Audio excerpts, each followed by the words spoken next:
रात 8 बजे का समय रहा होगा। एक लड़का एक जूतों की दुकान पर आता है। गांव का रहने वाला था पर तेज था।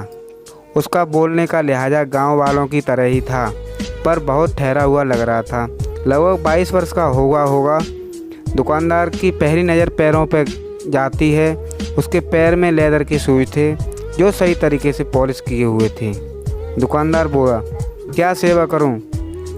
लड़का, मेरी माँ के लिए चप्पल चाहिए किंतु टिकाऊ होनी चाहिए। दुकानदार, वे आई हैं क्या? उनके पैर का नाप। लड़के ने अपना बटुआ बाहर निकाला, 4 बार फोल्ड किया एक कागज़ जिस पर पेन से आउटलाइन बनाई दोनों पैरों की। दुकानदार, अरे मुझे तो नाप के लिए नंबर चाहिए था। वह लड़का बोला मानो कोई बांध फूट गया हो।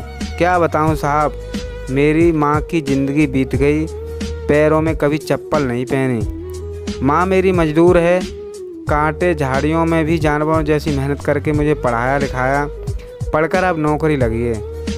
आज पहली तनख्वाह मिली, दिवाली पर घर जा रहा हूँ तो सोचा माँ के लिए क्या ले जाऊँ। तो मन में आया कि अपनी पहली तनख्वाह से अपनी माँ के लिए चप्पल ले जाऊँ।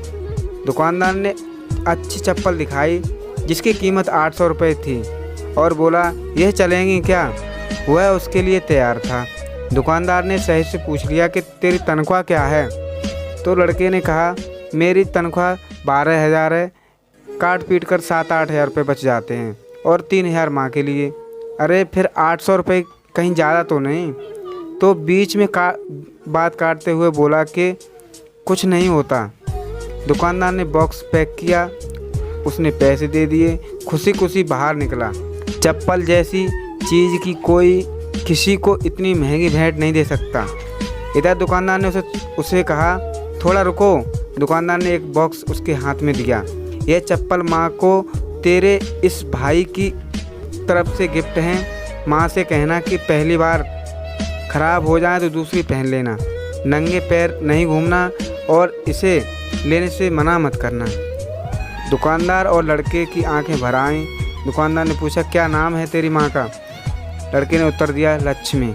दुकानदार ने एकदम से दूसरी माँ कहते हुए कहा कि मेरा प्रणाम कहना और क्या मुझे चीज़ दोगे? वह पेपर जिस पर तुमने अपनी माँ के पैरों की आउटलाइन बनाई है वही पेपर मुझे दे दीजिए। वह कागज़ दुकानदार के हाथ में देकर खुशी खुशी चला गया। वह फोल्ड वाला कागज़ लेकर दुकानदार ने अपनी दुकान के पूजा घर में रखा। दुकान के पूजा घर में कागज़ को रखते हुए दुकानदार ने बच्चों ने देख लिया और उन्होंने पूछ लिया कि ये क्या है पापा? दुकानदार ने लंबी सांस लेकर अपने बच्चों से बोला, लक्ष्मी जी के पगलिए हैं बेटा, एक सच्चे भक्त ने उसे बनाया है, इससे धंधे में बरकत आती है। बच्चों, दुकानदार और सभी के मन में उनके पैरों और उसके पूजने वाले बेटे को प्रणाम। माँ तो इस संसार में साक्षात परमात्मा है, बस हमारी देखने की दृष्टि और मन की सोच श्रद्धापूर्ण होनी चाहिए।